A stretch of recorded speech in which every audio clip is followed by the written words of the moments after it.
Buongiorno a tutti voi telespettatori, ben ritrovati all'appuntamento con l'informazione di Focus TG, puntata come sempre in diretta fino alle 13:30 con i nostri servizi, con l'attualità, con la cronaca in primo piano e poi con tutti i nostri immancabili approfondimenti. Anche oggi tante notizie dal territorio. Partiamo dal secondo servizio in scaletta per quello che riguarda questa edizione di Focus TG. Partiamo con la cronaca. Continuano le indagini sul pestaggio in strada del primario di ginecologia di Padova. Sarebbero 2 i giovani coinvolti. Sarebbero 2 i ventenni coinvolti nel pestaggio del primario di ginecologia dell'ospedale di Padova, aggredito sabato sera mentre stava percorrendo in monopattino via Trieste. L'autore materiale del pestaggio è un ventenne di origine serba, già identificato e indagato per lesioni personali. In macchina con lui un amico alla guida che ora rischia l'accusa di favoreggiamento.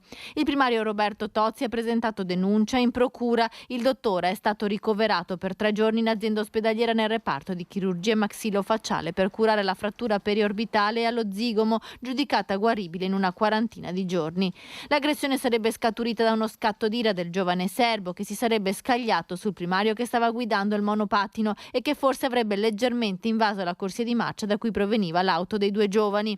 Anche il questore di Padova, Antonio Sbordone, parla di un triste episodio isolato di violenza metropolitana che non può essere collegato invece a quanto sta accadendo in Piazza Duomo con le risse sempre più frequenti nel fine settimana. A Padova ci viviamo tutti e devo dire che la stragrande maggioranza delle persone e dei ragazzi sono assolutamente tranquilli e si respira un clima di assoluta serenità. In questo ci si mettono però delle persone che obiettivamente disturbano e dobbiamo fare di tutto per arginare questi fenomeni. Io francamente non ritengo che siamo a questo, cioè che le esigenze richiedano un presidio fisso, anche perché se lo mettessimo fisso in Piazza Duomo non potremmo passare da qualche altra parte. Credo che dobbiamo attenzionarla meglio probabilmente e lo faremo Piazza Duomo, ma abbiamo altre criticità di cui parlate voi, parliamo tutti, si commentano, alcune sono anche più gravi di Piazza Duomo, pensiamo a tutta l'area della stazione. Continuiamo con la cronaca. Solo dopo ore si è riusciti a risalire all'identità della vittima che ha perso la vita nell'ennesimo schianto sul tratto maledetto della A4. Si tratta di un giovane manager udinese. Ci sono volute 3 ore per liberare dalle lamiere l'auto che ieri nel tardo pomeriggio è finita sotto un tir che trasportava legna, fermo in coda lungo il tratto maledetto della A4 tra San Stino di Livenza e Porto Gruaro in direzione Trieste. Alla guida c'era Maurizio Durì, 49enne di Udine, manager di una multinazionale farmaceutica. Dopo l'autorizzazione della Procura di Pordenone, i vigili del fuoco sono potuti intervenire per alzare il rimorchio ed estrarre l'auto accartocciata. All'interno il corpo straziato del 49enne che probabilmente stava correndo ad alta velocità. Identificarlo non è stato semplice, anche la patente è andata distrutta e parte dei documenti dell'auto. La conferma dell'identità è arrivata in serata dopo le 21, mentre la salma di Durì era stata trasferita nell'obitorio di Porto Gruaro a disposizione dell'autorità giudiziaria. Non è escluso che il magistrato decida di disporre degli accertamenti che potrebbero risultare utili alle indagini, anche se la dinamica sembra chiara. Un altro drammatico incidente provocato dall'ennesimo rallentamento con code e traffico bloccato. E un altro morto, a pochi giorni di distanza dalle 7 vittime di Riccione che hanno perso la vita nello schianto avvenuto lo scorso 7 ottobre. Dal 2019 Durì era sposato con Anna, con cui ha avuto una figlia ora 13enne. Insieme a loro anche le 2 figlie avute in precedenza dalla moglie. Durì aveva molte passioni, la musica in primis. Con la sua fisarmonica creava atmosfere di allegria, tratto che l'ha contraddistinto anche nel periodo della pandemia. È una drammatica notizia, arriva dall'ANSA che leggiamo insieme, sono morti in un incidente stradale Sofia Mancini e Francesco D'Aversa, i 2 ventenni dei quali non si avevano più notizie da lunedì sera, quando erano stati visti salire a bordo della Fiat 500 del ragazzo all'uscita da una discoteca. La vettura e i corpi sono stati trovati questa mattina in una piccola scarpata ai lati della statale 450 vicino ad Affi, nei pressi di Verona. L'utilitaria capovolta e coperta dalla vegetazione è stata notata da alcuni operai della manutenzione stradale. Manca il riconoscimento ufficiale delle due vittime da parte dei familiari. Comunque questa è la notizia battuta dall'ANSA. Noi chiaramente vi daremo tutti gli aggiornamenti del caso, tutti gli sviluppi e le eventuali conferme nel corso di questa nostra edizione di Focus TG. Continuiamo a parlare di incidenti, di problematiche legate alla sicurezza stradale. Fugge dopo aver urtato violentemente un ciclista. Il pirata della strada dopo poche ore, in questo caso però, è stato arrestato dai carabinieri. È stato incastrato dalle telecamere dai pezzi lasciati sulla strada. Ha circa 40 anni e fa l'ambulante, il nordafricano pirata della strada che verso le 7:30 di questa mattina ha urtato un ciclista finito a terra con un braccio fratturato e diverse scoriazioni sul corpo. Tutto è accaduto lungo la strada che collega Casella d'Asolo ad Antivole, con il conducente del furgone che non solo non si è fermato a prestare soccorso alla vittima, ma anzi avrebbe accelerato cercando di far perdere le proprie tracce. Ma non aveva fatto i conti con uno specchietto rotto nell'impatto e il notevole numero di telecamere presenti lungo quella che è, soprattutto al mattino, una delle strade più trafficate della zona. Così i carabinieri, incrociando le immagini con lo specchietto rotto, sono risaliti in poche ore all'autore dell'incidente e dopo avergli ritirato la patente lo hanno arrestato per fuga e omissione di soccorso. Per l'operaio invece investito, medicazioni e gesso al braccio con una prognosi di almeno 25 giorni. L'allarme della porta d'emergenza continuava a suonare. I commessi di un negozio di vestiti della Stanga, quindi siamo a Padova, hanno così deciso di allertare la polizia locale, che nel parcheggio ha trovato un'auto con la refurtiva. Sentite quanti abiti erano stati rubati. 113 capi d'abbigliamento rubati per un valore di 1.200 euro sottratti a un negozio della Stanga. Questo hanno trovato gli agenti della polizia locale di Padova, intervenuti dopo la chiamata del personale del negozio, allertato dal continuo scattare dell'allarme della porta d'emergenza. Sul retro del negozio hanno subito notato un veicolo sospetto in sosta vicino alle uscite d'emergenza. All'interno, due ragazze cercavano di nascondersi sotto i sedili. Le due, una 17enne e una 20enne, italiane residenti fuori regione, ma attualmente domiciliate in un campo nomadi della provincia di Padova, si erano impossessate di ben 113 capi d'abbigliamento, strappando via le etichette del prezzo. La minorenne incensurata è stata denunciata e riaffidata ai genitori, mentre la maggiorenne, con precedenti di polizia per reati contro il patrimonio, è stata arrestata e successivamente processata e condannata ad 1 anno di reclusione ed al pagamento di una multa di 200 euro con sospensione della pena. Prima di andare in pubblicità, veloce, rapido aggiornamento per quello che riguarda i dati Covid. Sono 5.167 i nuovi casi di Covid-19 registrati in Veneto nelle ultime 24 ore, in calo rispetto ai giorni precedenti, e comunque portano il totale da inizio pandemia a oltre 2.300.000, quasi 2.400.000 casi. Per l'esattezza, per essere precisi, 2.381.061 casi di contagio appunto da inizio pandemia. Ci sono anche da segnalare, purtroppo, e questa è sempre una delle parti più difficili del nostro lavoro, 8 vittime nelle ultime 24 ore. Queste 8 vittime fanno salire il conteggio delle vittime totali da inizio pandemia a 15.610. Prosegue la discesa dei casi invece attualmente positivi, che sono 62.907, meno 84 rispetto a ieri. Scendono i ricoveri, anche se insomma non sotto quota 1000. I ricoveri attualmente in area non critica sono 1031, 22 in meno rispetto alle ultime 24 ore. 44 le terapie intensive, meno 7 rispetto ai dati che vi abbiamo fornito ieri. La campagna vaccinale registra 4.636 somministrazioni nella giornata di ieri, in maggioranza, quasi tutte, si tratta di quarte dosi. Fatto il punto sull'andamento del Covid in Veneto, adesso ci fermiamo per una piccola pausa pubblicitaria, torniamo con tante altre notizie di cronaca, ma soprattutto abbiamo l'attualità, gli approfondimenti, le nostre inchieste e la voce dei cittadini raccolta ai nostri microfoni per tematiche di stretta attualità e tanto altro. A fra poco.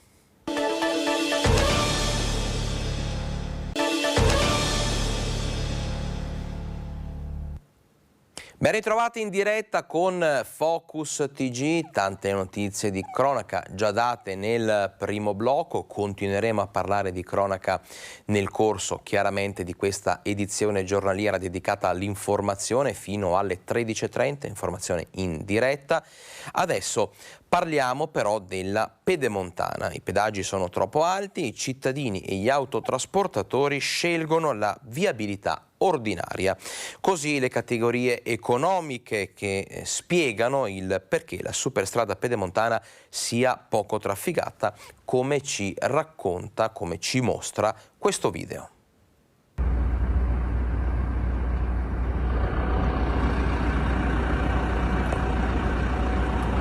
1 minuto 12 secondi è la durata del video girato lungo la superstrada pedemontana veneta all'altezza di Altivole, 72 secondi durante i quali in quel tratto transitano solo 2 camion, uno in direzione Bassano, l'altro verso Treviso. Un copione che si ripete ogni giorno lungo una delle infrastrutture più attese, ma ad oggi, all'indomani dell'inaugurazione del quinto stralcio che precede il completamento dell'opera entro il 2022, poco utilizzata da automobilisti e camionisti. Le cause vanno ricercate nei costi del pedaggio che, spiega il presidente degli autotrasportatori di Confartigianato, ci spingono ad utilizzare le altre arterie, anche se questo significa impiegare più tempo per arrivare a destinazione. Il costo del pedaggio è troppo elevato per farmi cambiare le mie abitudini. Parto 10 minuti prima del mattino, non c'è nessun problema. Spendere 18 euro di pedaggio per andare fino a Vicenza da Treviso comincia a essere pesante. Fai andata e ritorno 2 volte, sono 70 euro al giorno. 70 euro se facciamo su un mese sono 1400 euro. È troppo. La pedemontana rimane un'arteria fondamentale per la nostra regione, ma mancano collegamenti importanti con la rete autostradale e la viabilità secondaria, evidenzia il direttore di CNA Treviso, ricordando le richieste avanzate sul fronte pedaggi. Fossero previste delle agevolazioni per quanto riguarda il tragitto casa-lavoro, perché il non concedere queste agevolazioni è un finto risparmio, perché il costo naturalmente viene pagato ogni giorno da la mancanza di competitività delle nostre imprese che devono appunto percorrere vie ben più intasate, e dall'altro lato anche per la sicurezza stradale. Auspichiamo che anche alla luce dei dati che verranno raccolti si possa magari rivedere la posizione che di recente la Regione ha confermato di chiusura su queste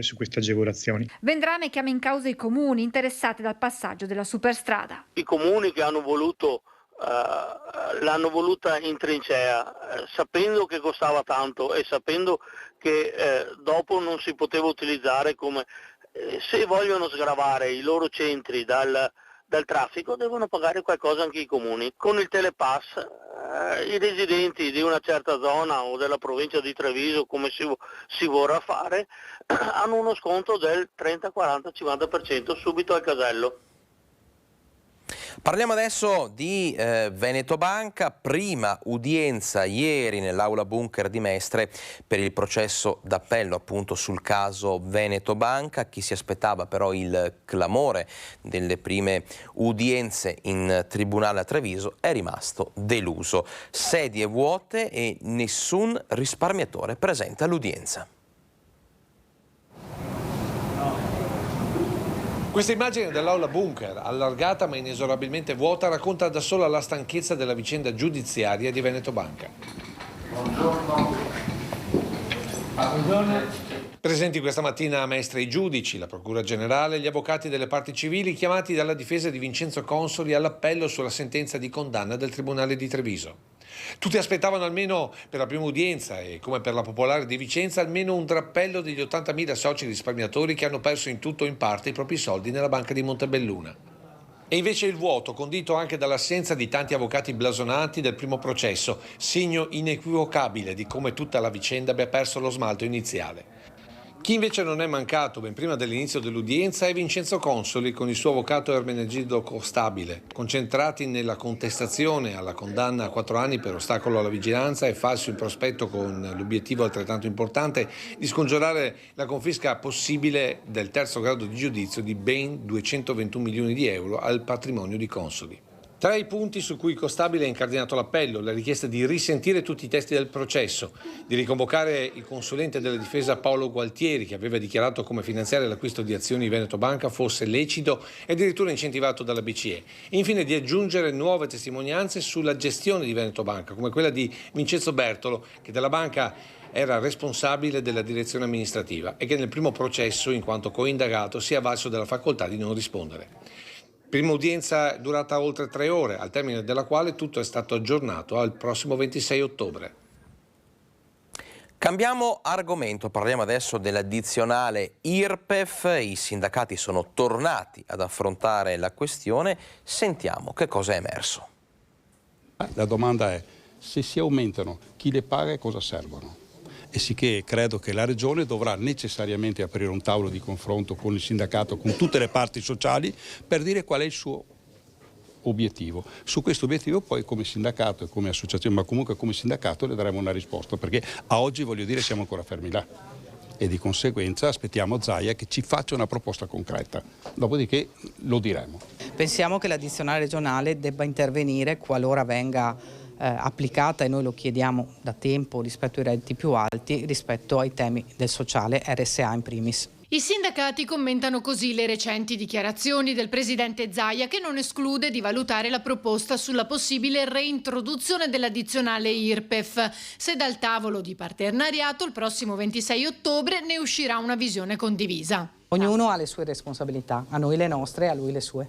Al momento sembra che nessuna delle parti coinvolte voglia esprimere una posizione netta in merito. Come sindacato abbiamo detto molto chiaramente che c'è un problema sociale, famiglie che sono in difficoltà, istituzioni come RSA, asili nido, centri diurni per i disabili che sono in difficoltà, servono delle risorse.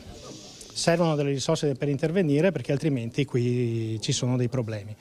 Se la Regione fa una proposta che stanzia risorse per rispondere a questi problemi, ci vedrà disponibili alla discussione. E adesso apriamo il discorso, il filone che seguiamo oramai tutti i giorni, che purtroppo è legato alla stretta attualità del rincaro dei costi, delle difficoltà economiche, degli aumenti, sia per quello che riguarda le bollette di energia elettrica, di gas e quant'altro, ma anche il costo delle materie prime, le ripercussioni. Ebbene, 1000 piccole e medie imprese del Vicentino hanno deciso di scrivere, tra gli altri, al Presidente della Repubblica Sergio Mattarella, chiedendo interventi immediati, decisivi e risolutivi proprio per questa profonda emergenza legata al caro energia. SOS crisi energetica. Decollano i costi di elettricità e gas e le aziende manifatturiere non riescono a mantenere i prezzi già concordati né a prevedere quelli che dovranno essere applicati nelle prossime settimane. Ordinativi fermi e condizioni economiche in continuo mutamento. Ecco perché 1000 piccole e medie imprese vicentine hanno deciso di rompere gli indugi e di scrivere alla Presidente della Commissione europea, Ursula von der Leyen. Una lettera accorata in cui evidenziano la propria preoccupazione non solo per la continuità aziendale, per i numeri della propria azienda, ma anche e soprattutto per l'occupazione. È paradossale che in un contesto come questo, in cui il lavoro e gli ordinativi non mancano, ci sia il rischio concreto di dover fermare la produzione perché antieconomica. Ma le piccole e medie imprese vicentine hanno scritto anche al capo dello Stato, Sergio Mattarella. Servono interventi urgenti per affrontare la crisi produttiva che rischia di essere innescata dal caro energia. Una lettera analoga l'abbiamo scritta anche al Presidente della Repubblica Mattarella affinché nell'affidare l'incarico al nuovo governo evidenzi a chi si prenderà la responsabilità di governo di affrontare subito questa problematica perché non c'è più tempo. C'è tempo invece adesso per una piccola pausa pubblicitaria, ma rientriamo tra pochissimo per continuare a parlare di queste tematiche, per continuare a dare spazio e voce alle testimonianze di commercianti, di famiglie, di amministrazioni comunali legate insieme alle categorie economiche più disparate al problema del rincaro dei costi di questa emergenza che sembra non finire. Si parla di costi e sacrifici a cui saremo costretti per addirittura i prossimi 2-3 anni. Ma di tutto questo parliamo fra poco. Adesso pubblicità.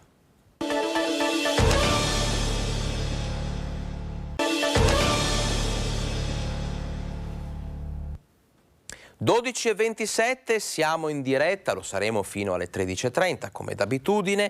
Vi ho anticipato prima della pubblicità che avremmo continuato a parlare del filone legato al rincaro dei costi. Ebbene, caro bollette, i commercianti iniziano a palesare i propri timori, le proprie preoccupazioni in vista dell'inverno che è alle porte e allora si cercano anche nuove strategie per contenere i costi. Intanto tutti sono d'accordo su una cosa: a intervenire deve essere urgentemente il governo.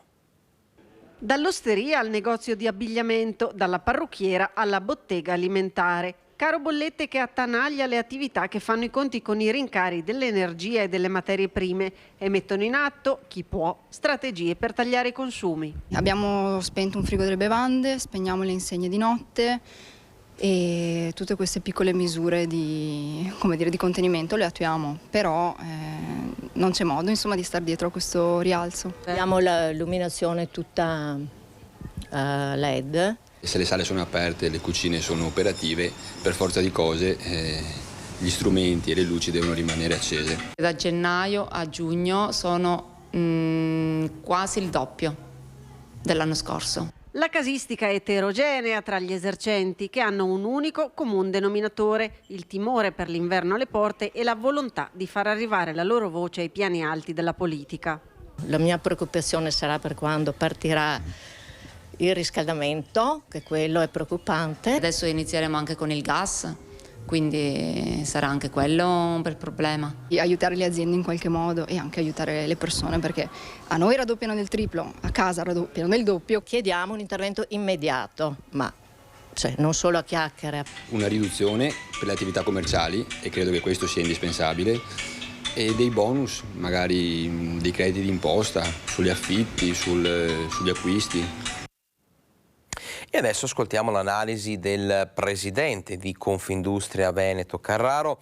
Le imprese, dice, stanno tenendo botta, stanno tenendo duro, ma solo in primavera vedremo gli effetti del caro energia dopo la stagione invernale e lo scenario non è dei più incoraggianti. Da settembre si parlava di autunno difficile, autunno caldo, problemi sindacali, e di fatto oggi, ma domani magari non sarà così, e ci sono state delle piccole chiusure e il sistema industriale nel complesso sta tenendo. Ancora una volta, come già successo con la pandemia, il sistema imprenditoriale veneto alle prese con il caro energia tenta di attutire il colpo. Si risparmia dove si può, cambiando gli orari di produzione e rivedendo l'organizzazione. Discorso diverso per le piccole realtà. Alcune, spiega il numero 1 degli industriali del Veneto, sta già chiudendo. Le imprese nel complesso stanno reggendo, si registra un aumento delle richieste di cassa integrazione, aggiunge Carraro, ma la situazione è ancora sotto controllo. Certo è, sottolinea, che l'analisi deve essere fatta giorno per giorno. Solo la prossima primavera si potrà capire quello che è stato l'impatto invernale della crisi energetica. È un momento drammatico anche nel in questo particolare periodo dell'anno dove tutti gli imprenditori grandi e piccoli stanno pensando un po' al 2023 a fare degli investimenti, cosa si possono permettere. Oggi il problema è che i risparmi che le aziende avevano per fare gli investimenti si sono trovati a dover pagare il gas. Gli investimenti sono importanti perché la leva per essere competitivi sui mercati, spiega ancora Carraro, che nella sua analisi torna su uno dei paradossi di questo periodo. Si parla molto del timore, della paura della cassa integrazione. Ancora molte imprese qui da noi faticano a trovare collaboratori. Allora è un po' difficile vivere per noi imprenditori pensando ai prossimi mesi che saranno terribili, ma nel contesto oggi abbiamo bisogno di finire delle produzioni, abbiamo degli ordini, facciamo fatica a trovare collaboratori. E proprio per sostenere imprese e lavoratori, l'ente bilaterale dell'artigianato veneto mette sul tavolo 4 milioni di euro. 76.500 è il numero previsto dal nostro ufficio studi, sono veramente tante, l'emergenza è grande. Abbiamo la corrente 5-6 volte più alta, abbiamo il gas che è arrivato fino a 10 volte, l'altro giorno si è ribassato, ma stiamo parlando di cifre, è come andare a far benzina domani mattina e trovarsi, invece di andare al distributore, fare la benzina a 2 euro, ci troviamo con la benzina a 20. Cosa succede? Il rischio di un'ecatombe è alle porte per le imprese e di riflesso per le famiglie. Per questo l'ente bilaterale dell'artigianato veneto ha avviato una campagna straordinaria articolata in 2 erogazioni rivolte a imprese e lavoratori. Iniziativa presentata ai rappresentanti delle associazioni artigiane e sindacati. Non c'è più tempo perché le bollette vanno pagate subito e quindi bisogna intervenire immediatamente. Noi come ente bilaterale dell'artigianato veneto e tutte le parti sociali facciamo un'azione concreta. Fino a 1 milione di euro per le imprese e fino a 1,5 milioni per i lavoratori. Quindi per rispondere alle esigenze di oggi. E speriamo che questo sia anche di supporto all'attività che devono fare le altre istituzioni, la Regione in primis e il Governo su questo campo. Come sempre il Veneto con le sue associazioni e il sindacato arriva sempre per primo per iniziative che vanno alle imprese e ai lavoratori, ma vanno anche al territorio. Il periodo di competenza è il 2022. Le domande potranno essere presentate da novembre al 31 gennaio 2023 presso gli sportelli EBAV. In entrambi i casi le erogazioni del contributo avverranno nell'anno nuovo. L'inflazione, comunque spinta dal caro energia, mette in difficoltà anche gli artigiani, quindi i 2 servizi, quello di prima e quello di adesso, sono collegati da un minimo comune denominatore, che si trovano costretti gli artigiani spesso, sempre più spesso, a fare ricorso alla cassa integrazione. Se non si riesce a contenere il costo dell'aumento del gas, l'aumento dell'energia elettrica, l'artigiano a un certo punto, ahimè, è costretto a chiudere. Evoca lo scenario peggiore il presidente di CNA, Luca Montagnin. Ci vuole una risposta immediata del governo sul caro energia che sta trainando l'inflazione. Come se non bastasse, in molti aspettano anche i crediti d'imposta legati ai bonus ristrutturazioni che le banche non stanno erogando. Sia per questo aumento di speculazione, sia per la cessione dei crediti, che le banche non rispondono a questa cessione dei crediti, mettendo in difficoltà tanti nostri imprenditori onesti, e voglio sottolinearlo, onesti, perché noi siamo artigiani onesti, abbiamo fatto il lavoro che ci ha richiesto di fare il governo, e oggi il governo ci mette in difficoltà. Abbiamo imprese che, se non riusciranno a cedere i crediti, falliranno, chiuderanno, e poi il tessuto proprio nostro economico artigiano diventerà sempre meno. Tra le soluzioni che vengono adottate per ridurre i costi da parte degli artigiani, anche la cassa integrazione. Hanno chiesto e stanno chiedendo la cassa integrazione per ridurre magari i giorni lavorativi settimanalmente, per contenere i costi, e magari quelle imprese invece che sono con 2 o 3 dipendenti o 2 dipendenti e collaboratore, dice oggi mi arrangio io, stai a casa. Questo è quello che gli artigiani stanno facendo, pur con la consapevolezza che da buon padre di famiglia sanno che lasciare a casa le persone in cassa integrazione o di lì oggi per un giorno di ferie vuol dire minor soldi in tasca al proprio collaboratore.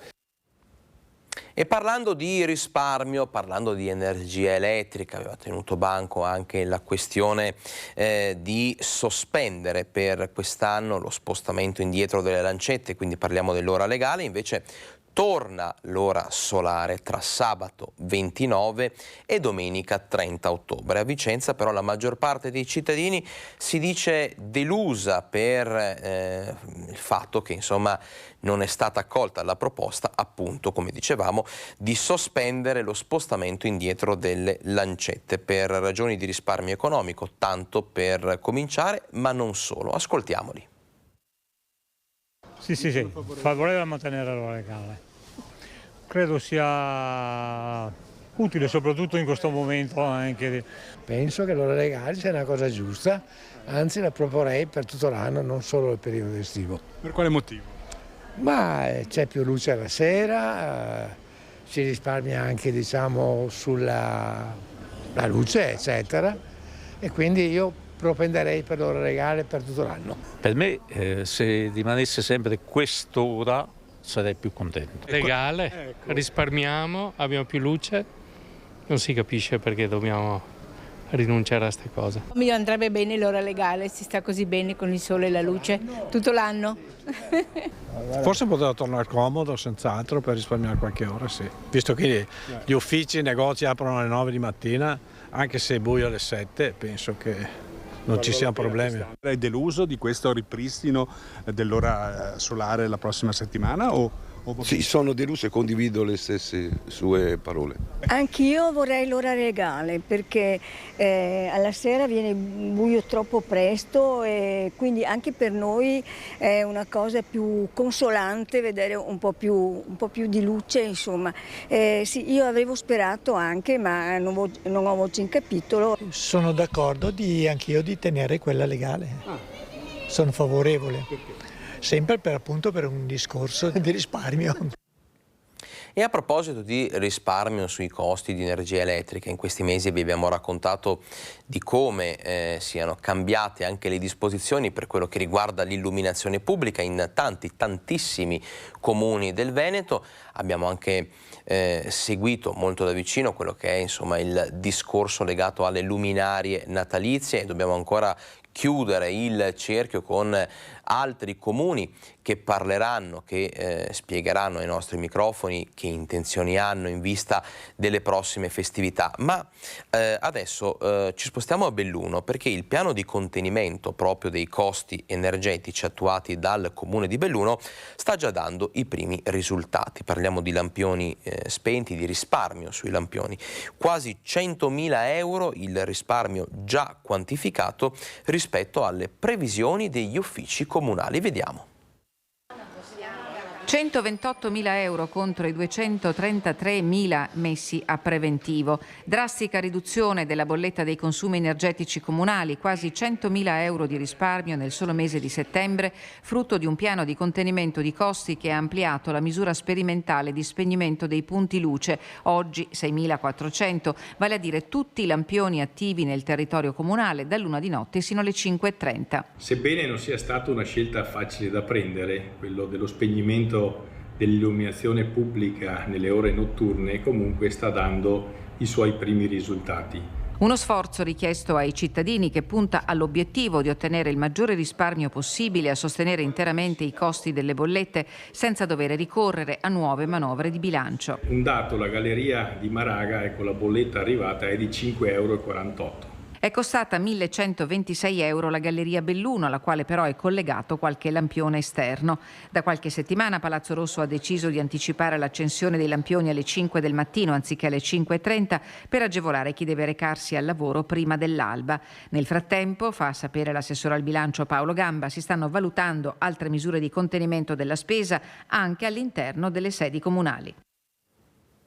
La situazione negli alberghi, il riscaldamento nelle scuole, poi dobbiamo parlare di vaccino, dobbiamo parlare di sanità, di olio, di tematiche legate alla politica cittadina in vari comuni del Veneto e poi mostre, cultura, spettacolo, i nostri collegamenti live con i nostri giornalisti sparsi nelle varie province del territorio, insomma tutto questo dopo la pubblicità.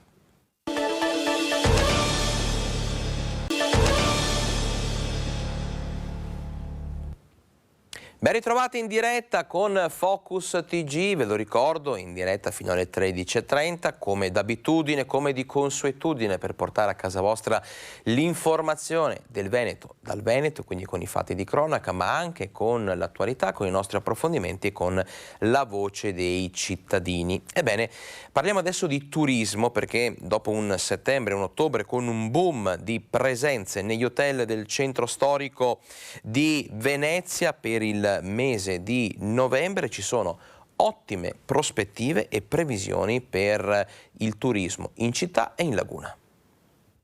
Dopo il bimestre settembre-ottobre da record in quanto a presenze turistiche a Venezia, anche il prossimo mese di novembre si presenta nelle previsioni con ottimi numeri e prospettive, come sentiamo dal direttore dell'Associazione Veneziana Albergatori Claudio Scarpa. Anche novembre si prospetta un mese positivo, le prenotazioni sono molte, è vero che ormai la prenotazione arriva al last minute, quindi c'è ancora posto a Venezia e quindi chi vuole può tranquillamente prenotare, però le previsioni sono che arriveremo anche fino al 30 novembre a tassi di occupazione altissimi. La vera preoccupazione degli addetti ai lavori è però rivolta per i mesi successivi, tradizionalmente di bassa stagione, quando, complici anche gli incari delle bollette, molti hotel potrebbero decidere di chiudere per poi riaprire da carnevale. Dicembre e gennaio, che tradizionalmente vedono pochissimi turisti nella nostra città. Ecco lì la grande preoccupazione degli albergatori, perché purtroppo ci troviamo di fronte a una bolletta energetica che ormai è salita dal 5% del fatturato oltre il 20% e questa quota sta cominciando a salire. La speranza di tutti è però quella di mantenere una città vivace e aperta anche nel periodo di bassa stagione. Noi speriamo che gli alberghi possano continuare a rimanere aperti e tutto questo dipende da quante persone verranno in città. Per questo io sottolineo l'importanza di promuovere la città, di organizzare eventi, perché è importante che la città abbia un flusso importante di visitatori. Un flusso importante di visitatori significa la possibilità per le imprese di rimanere aperte. Come promesso ci spostiamo adesso dal nostro studio, andiamo a Padova, dove vedo collegata con noi la nostra collega Chiara Gaiani. L'argomento principale è un dato su cui riflettere, ma Chiara Gaiani è in compagnia di un ospite, quindi avrà modo di darci tutti i dettagli su una tendenza, quella della povertà, una povertà in crescita nel nostro territorio. Chiara, te la linea. Alex, buongiorno ai telespettatori, ringrazio anche il collega Francesco Rattai che è qui con me. Siamo nella sede dello SPCGL di Padova con Alessandro Chiavelli, che ne è segretario generale, proprio per esaminare un dato davvero allarmante. In Veneto 665.000 persone a rischio povertà, è un dato davvero, sono numeri importanti considerato che in Veneto ci sono circa 5 milioni di residenti. Un dato tra l'altro peggiorato negli ultimi mesi. Ci conferma e noi questa tendenza, Alessandro Chiavelli? Sì, assolutamente sì. Noi teniamo sotto controllo ogni anno la situazione e l'andamento di questa triste situazione. E nel 2005 in Italia c'erano circa 2 milioni di poveri assoluti. Oggi sono 6 milioni e quindi il Veneto è sostanzialmente in linea, vedendo poi negli ultimi mesi, per effetto del Covid e per effetto della guerra in Ucraina, un aumento che non era mai stato, verificato negli anni precedenti.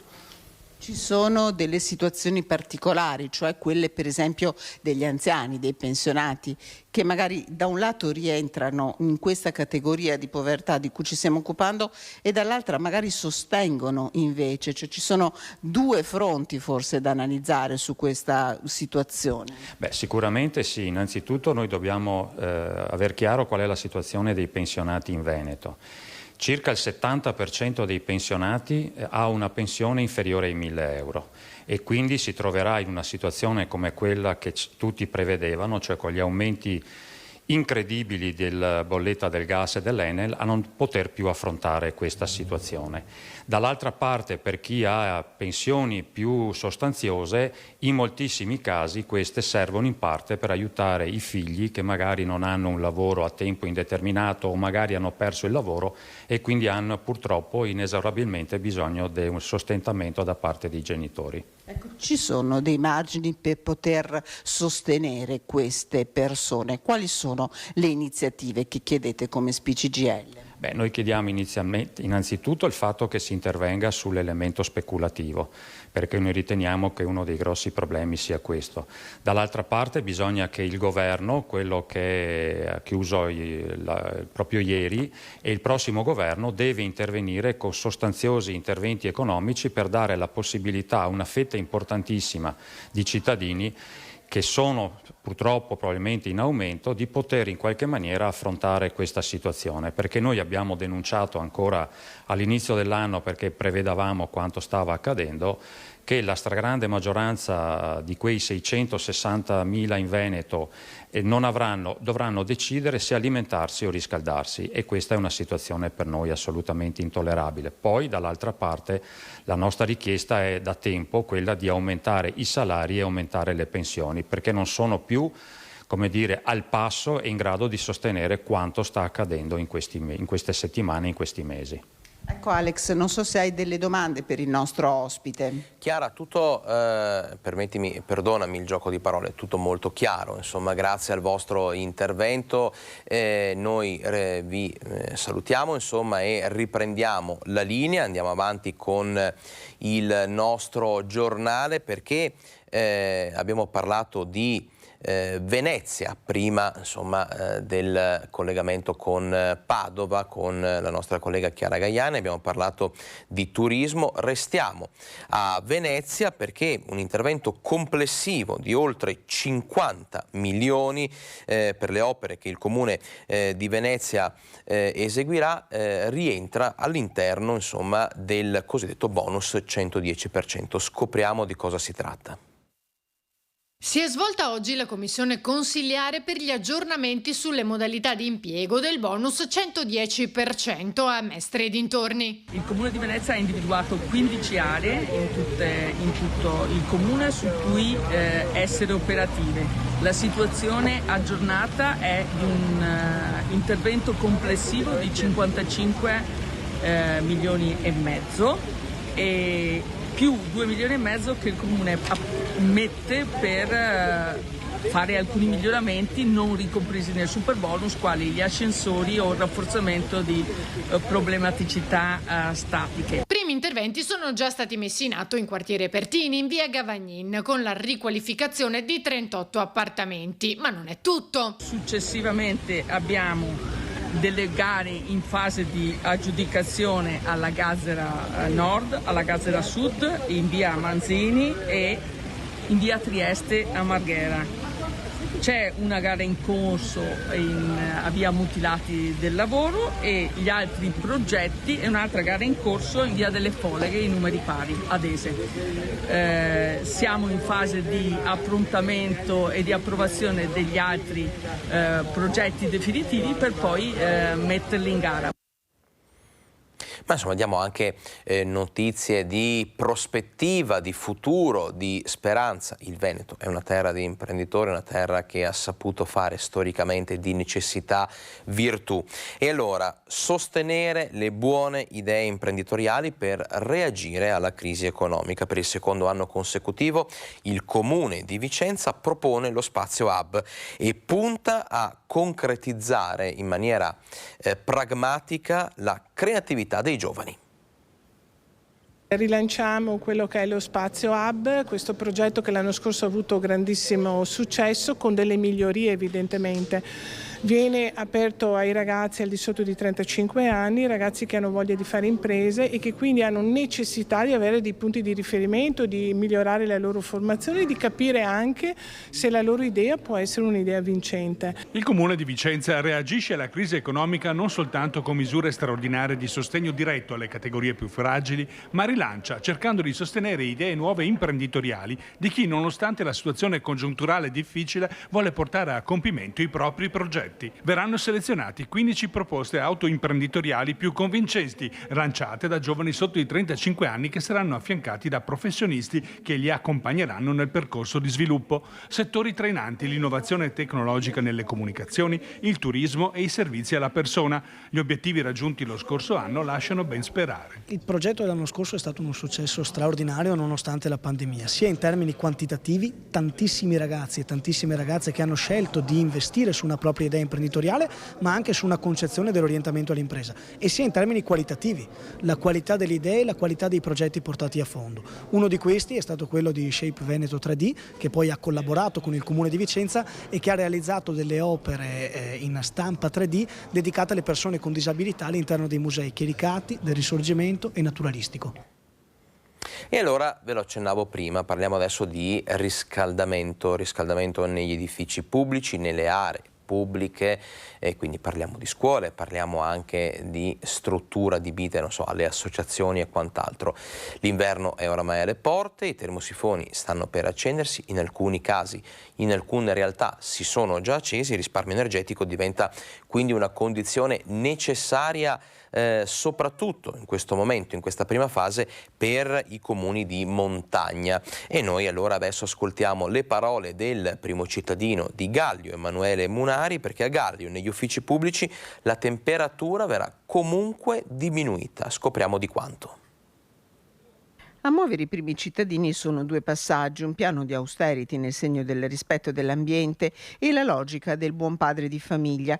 I conti non tornano neppure nei comuni dell'altopiano, con Gallio che ha già predisposto la diminuzione di 1 grado nei locali ed uffici comunali. Con gli uffici pubblici abbiamo già condiviso un attimino un controllo più severo, un'accensione dei termosifoni che siano magari quel grado in meno, tanto per poter cominciare a risparmiare veramente dei soldini. Quindi abbiamo in qualche modo sensibilizzato le scuole, il nostro stesso comune, tutte le proprietà appunto pubbliche che vengono usufruite anche dai cittadini per varie attività, e cercheremo di monitorare giornalmente appunto questa spesa. Come del resto prevede anche il decreto firmato dal ministro Cingolani, nessuno resterà al freddo, soprattutto le fasce più deboli. Chiediamo anche qui supporto e collaborazione con i vari preposti che gestiscono appunto gli uffici pubblici e le strutture pubbliche, affinché ci si ragiona da padre di famiglia, da buon padre di famiglia,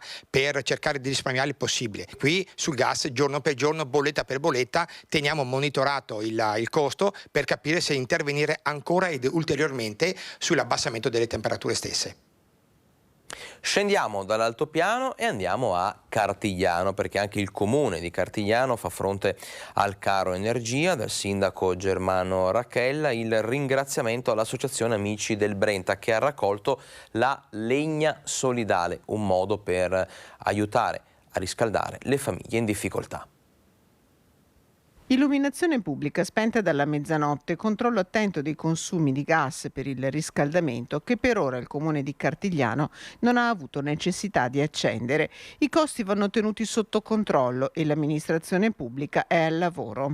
Come amministrazione abbiamo chiesto alle scuole, a chi usufruisce degli impianti dei locali pubblici, di essere molto più attenti, eventualmente di tenere abbassato di 1 o 2 gradi la temperatura, ma metterci un maglioncino in più anche i ragazzi delle scuole. E a tal proposito devo ringraziare pubblicamente gli Amici del Brenta, che anche quest'anno si sono adoperati per tagliare la legna da consegnare gratuitamente alle famiglie più bisognose. All'opera i volontari dell'associazione Amici del Brenta, che all'importante compito di pulizia uniscono la solidarietà nei confronti di famiglie che usano la legna come alimentazione per il riscaldamento di casa. Nel frattempo, occhio costante alle bollette. Stiamo attendendo l'ultima bolletta, dove saranno riportati i consumi di questi ultimi mesi, dopo aver spento i lampioni a mezzanotte. E mi auguro di riuscire a risparmiare qualcosa, se no andremo a spendere sui 190.000 euro soltanto di energia pubblica. Per quanto riguarda il riscaldamento, ad oggi non ho un dato preciso, perché i termosifoni sono ancora spenti naturalmente. E l'abbiamo detto, il comune denominatore di tutta questa situazione, delle testimonianze, dei racconti della gente, delle istituzioni, dei presidenti delle varie associazioni, dei commercianti, è uno solo: aiuti al governo. Il governo è chiamato quanto prima, insomma, a intervenire. Ma ascoltiamo la voce dei cittadini su questa domanda, su questo tema. Il Veneto è rappresentato a sufficienza o sarà rappresentato a sufficienza dal prossimo governo? Sentiamo. Adesso è in atto praticamente un derby veneto per il Ministero della Giustizia tra Nordio e la Casellati, ma non è che il Veneto sia poco rappresentato in quello, almeno da quello che si può capire da questo governo? Ma bisogna vedere prima se le persone scelte sono competenti, perché l'importante non è che rappresenti, è che siano competenti. Il fatto di avere qualche veneto al governo in più? Se governa meglio di quelli che non hanno fatto niente fino adesso. Qualcosa di veneto nel nuovo governo ci deve essere, insomma. Quindi mi aspetterei che vengano avanti nomi che vadano in carica al governo su questo momento. Sì. Magari più di uno? Magari più di uno. Secondo lei c'è poca rappresentanza del Veneto? Poca sicuramente, però se c'è Nordio, diciamo, almeno è una persona competente. Per me Nordio, guarda, sarebbe il numero uno. La Casellati sarà brava, sì, ma cosa sa di giustizia la Casellati? Cosa sa? Le sembra che forse il Veneto sia poco rappresentato? Sì, decisamente, ma colpa dei veneti, ma non da adesso, da un pezzo. No, non è necessario un rappresentante veneto, il Veneto è una delle regioni in Italia, credo abbastanza rappresentativi per il mondo del lavoro, e così, per cui qualcuno che ci sia, credo che sia, come è giusto che ci sia per la Campania o per la Sicilia o per chiunque altro, insomma, quindi una distribuzione di rappresentanze regionali credo sarebbe opportuno. Chiudiamo qui la parentesi dedicata alla tematica sempre, ahimè, attuale delle difficoltà, della crisi economica, dei rincari. Torneremo dopo la pubblicità con tante altre notizie dal territorio e non solo. A fra poco.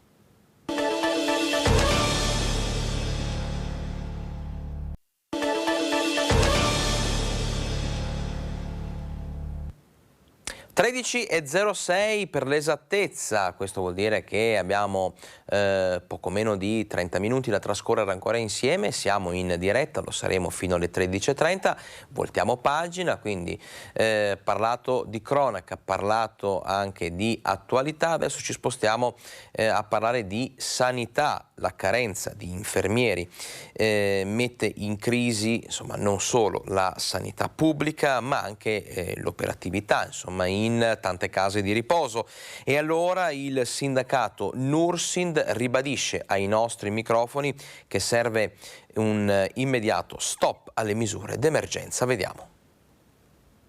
Le risposte che noi stiamo dando in questo periodo sono solo risposte emergenziali.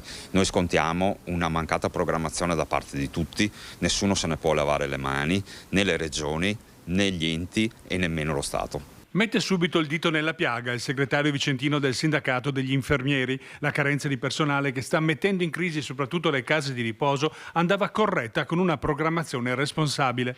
Attualmente i pochi professionisti disponibili vengono contesi tra gli istituti, una gara a rialzo ma all'interno di una guerra tra poveri. Se i concorsi per l'assunzione di ruolo vanno costantemente deserti, c'è una ragione di fondo che va affrontata una volta per tutte. La cosa che noi chiediamo da anni è il contratto unico per tutti gli infermieri, sia che lavorano nelle strutture per anziani, sia che lavorino in un ospedale, perché questo metterebbe un po' fine a questa guerra tra i poveri. La questione contrattuale, anche secondo i principali sindacati nazionali, andava discussa in appositi tavoli di concertazione tra tutte le parti a livello locale per evitare gli squilibri imposti dalle dinamiche tra domanda e offerta, ma non basta. È chiaro che il tavolo di concertazione può essere propedeutico, ma la sintesi poi bisogna trovarla in una normativa nazionale, in un contratto nazionale e un prendere carico il tema salute che a mio sommesso avviso è completamente scomparso dall'agenda politica.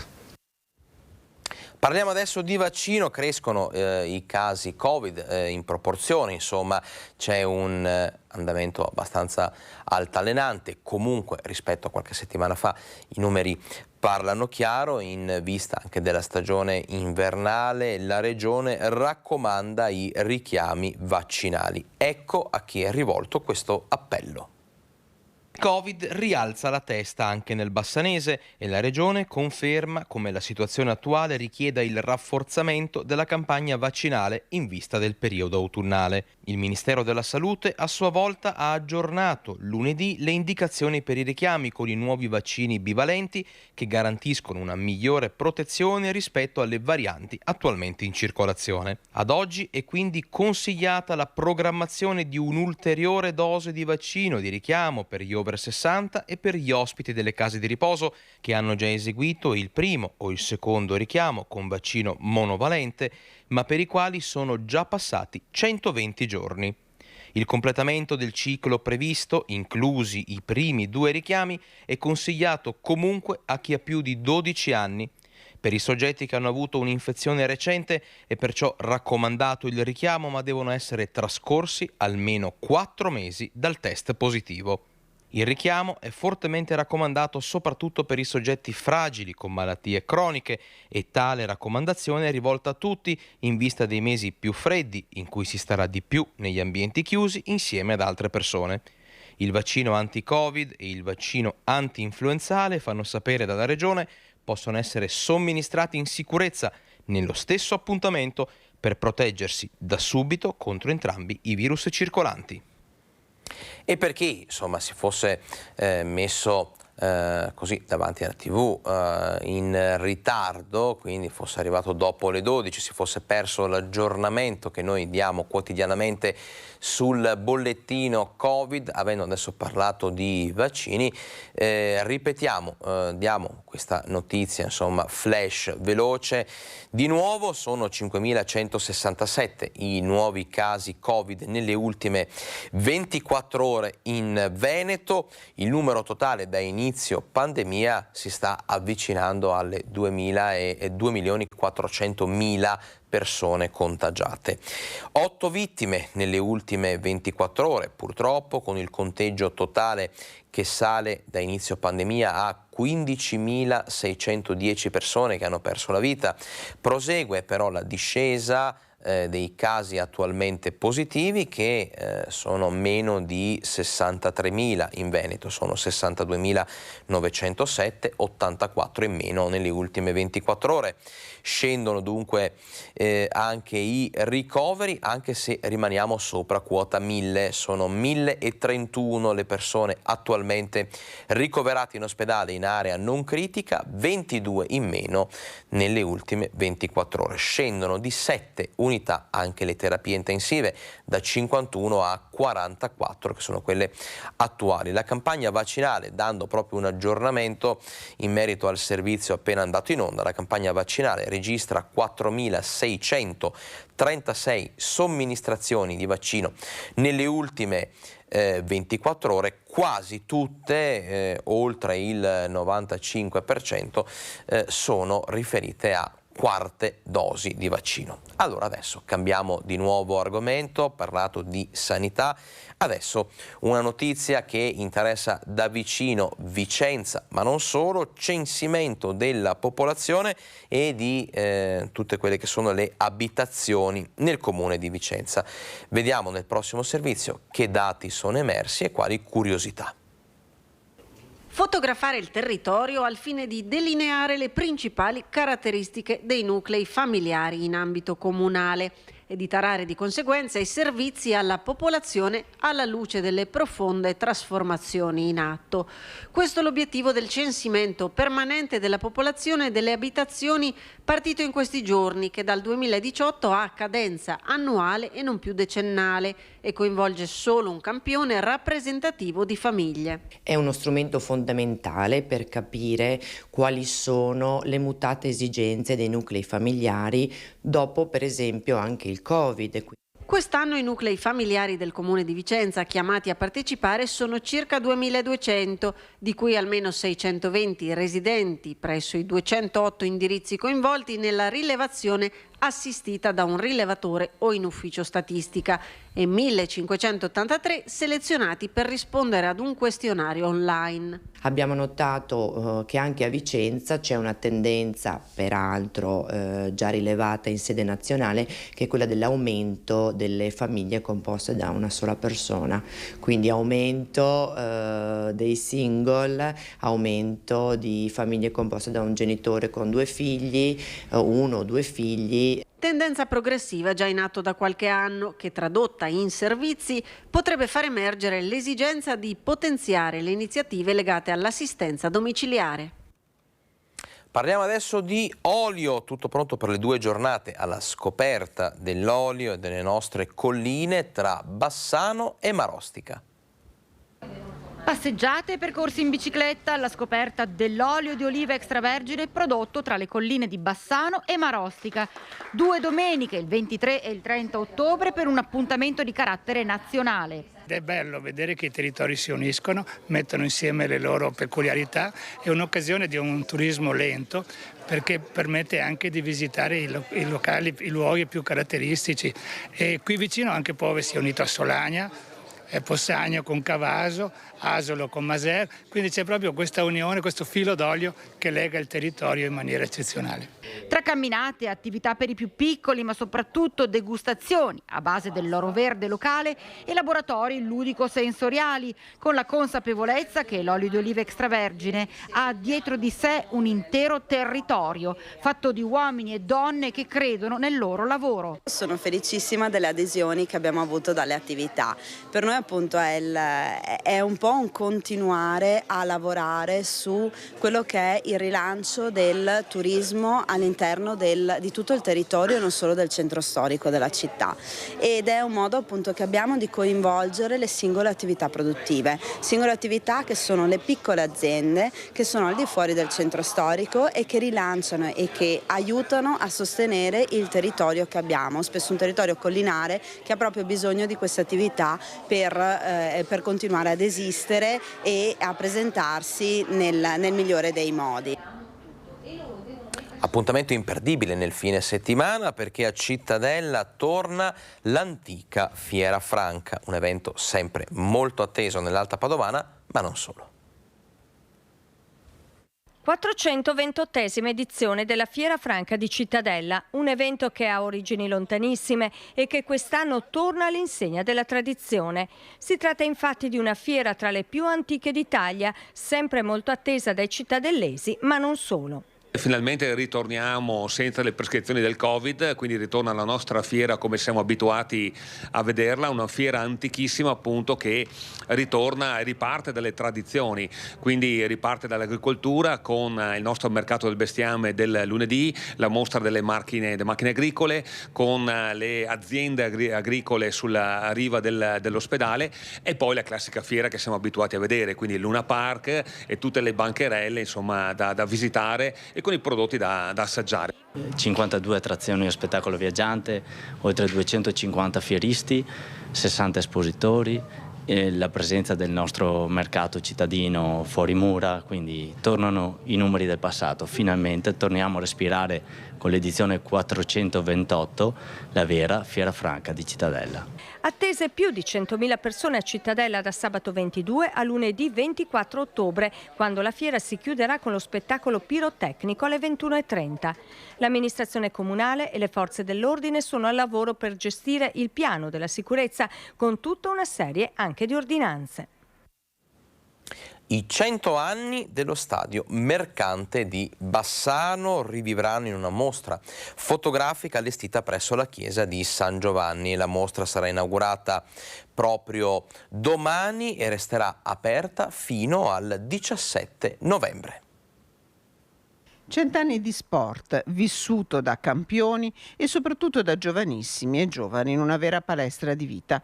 Il primo secolo dello Stadio Mercante di Bassano verrà ricordato attraverso le immagini della mostra Mercante, un terreno per sognare, 100 anni dal lascito di Rino Mercante, che aprirà venerdì 22 ottobre presso la chiesa di San Giovanni in Piazza Libertà.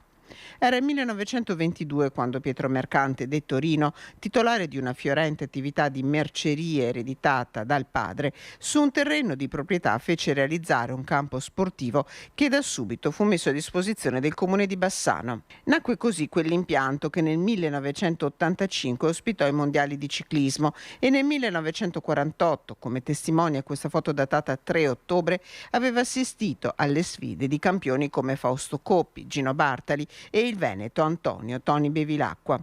Ciclismo, tennis, atletica leggera, calcio, a partire dallo sport di base e con un grande sogno per chi per il velodromo come Rino Mercante coltiva grandi speranze. Io spererei nel futuro, è un sogno però, nel futuro di poter fare una manifestazione altrettanto, non dico un campionato del mondo, però ci sono le coppe del mondo e ce ne sono 3 in una stagione.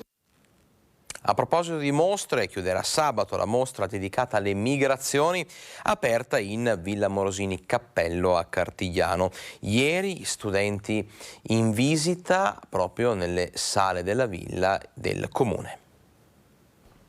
Le valigie piccole ma con una vita e un paese dentro, le ceste accanto con scialli di lana colorati. Non è solo una mostra fotografica, racconti di 2 mondi, l'America non è la cuccagna, ospitata in Villa Morosini Cappello a Cartigliano. Una riflessione su un secolo di migrazioni verso l'America realizzata da un'idea di Giorgia Miazzo dell'associazione Grandi Migrazioni.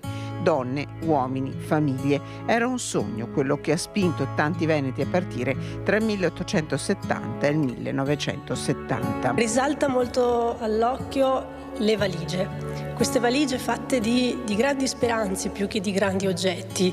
Sono piccole, non sono grandi, perché i nostri antenati non avevano molto, non possedevano nulla.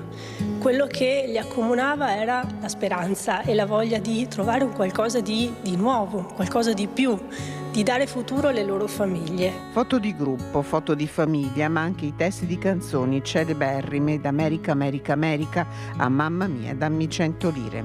La cultura, devo dire, ha salvato queste popolazioni perché si sono aggrappati con tutte le loro forze alle nostre tradizioni, a queste canzoni che li legavano all'Italia, e questa è stata la loro salvezza. La mostra resterà aperta negli orari comunali fino a sabato prossimo. Parliamo di sicurezza, o meglio di scuole sicure nel prossimo servizio. Assunzione di vigilantes, pagamento delle ore straordinarie di servizio dei vigili urbani, nuovi impianti di videosorveglianza. Da Roma il Ministero dell'Interno ha destinato circa 115.000 euro a 9 comuni padovani da investire nella prevenzione e il contrasto dello spaccio di droga vicino alle scuole. Ai paesi interessati, Abano, Cadoneghe, Campo San Piero Este, Monselice, Ponte San Nicolò, San Martino di Lupari, Trebaseleghe e Vigo d'Arzere, andrà una media di 13.000 euro ciascuno. In prefettura la firma del protocollo d'intesa con le forze dell'ordine.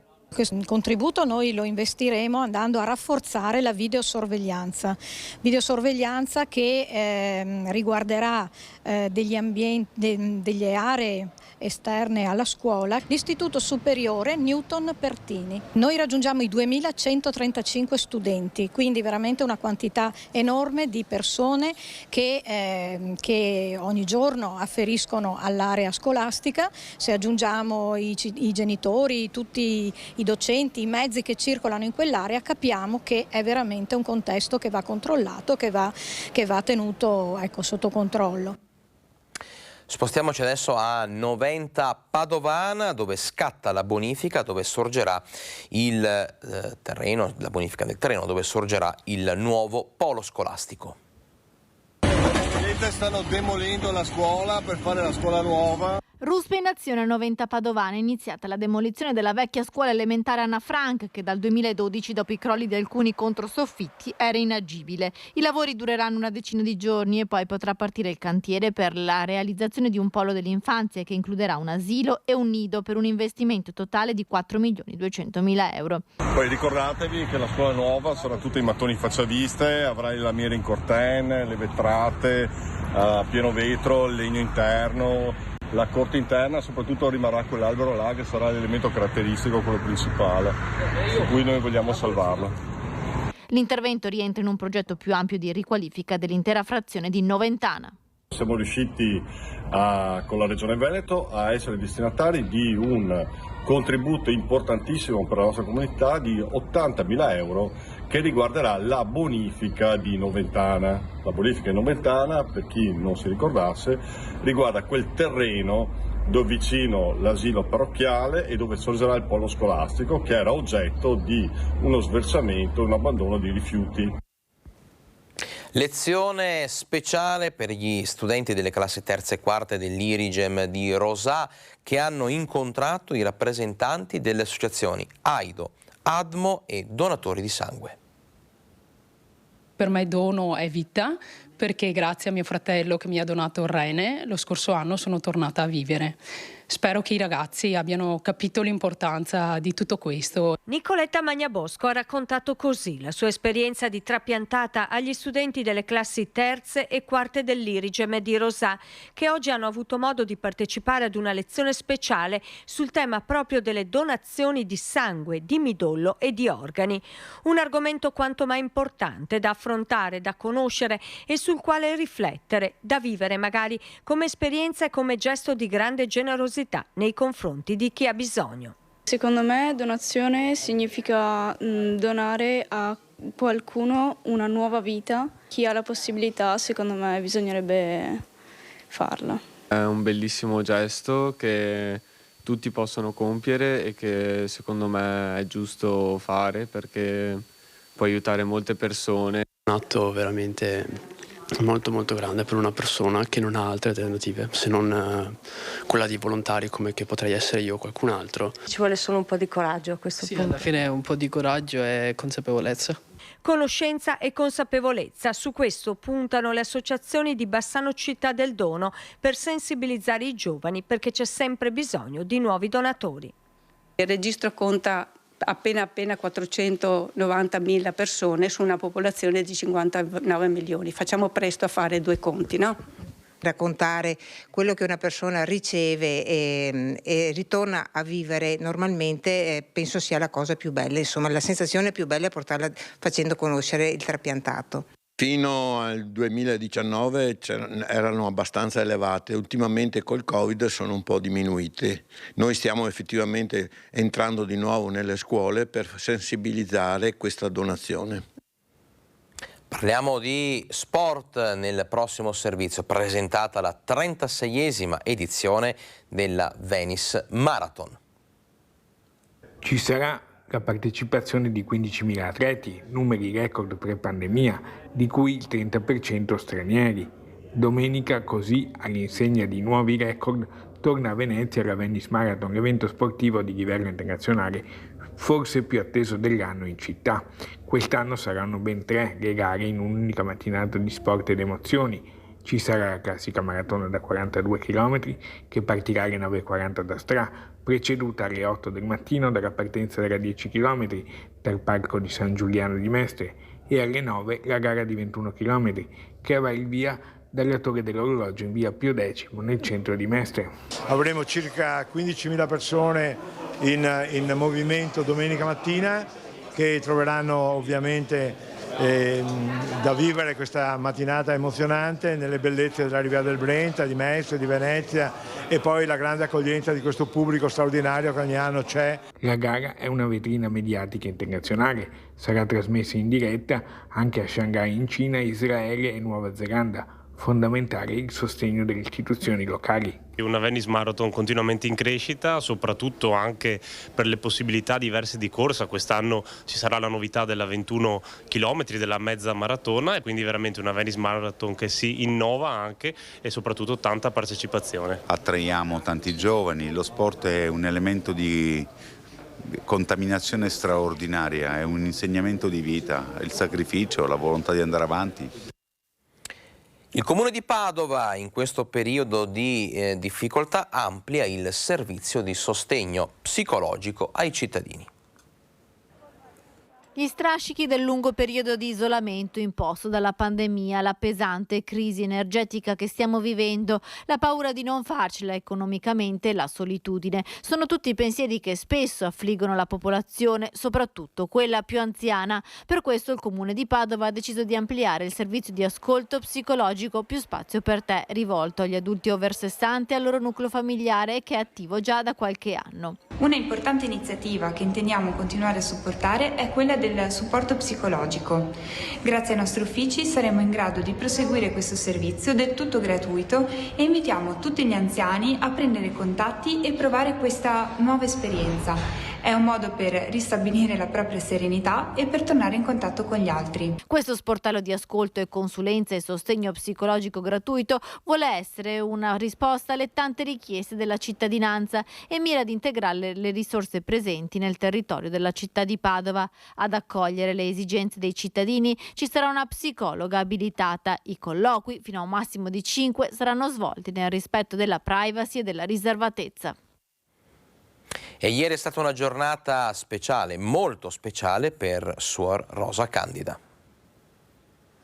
È nata nel 1918, il 18 ottobre, quando la Grande Guerra batteva i suoi ultimi colpi. Angelica Cazzolaro è nata a San Giorgio in Bosco da genitori poveri ma ricchi di fede, come lei stessa ci scrive.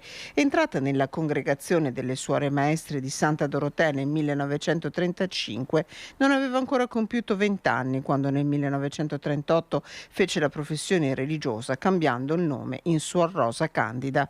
Da allora è sempre stata al servizio dei bambini della scuola materna e delle giovani, a cui ha insegnato un lavoro operando tra Veneto ed Emilia-Romagna.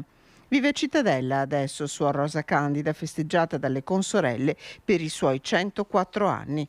A Suor Rosa Candida gli auguri di tutta la nostra redazione.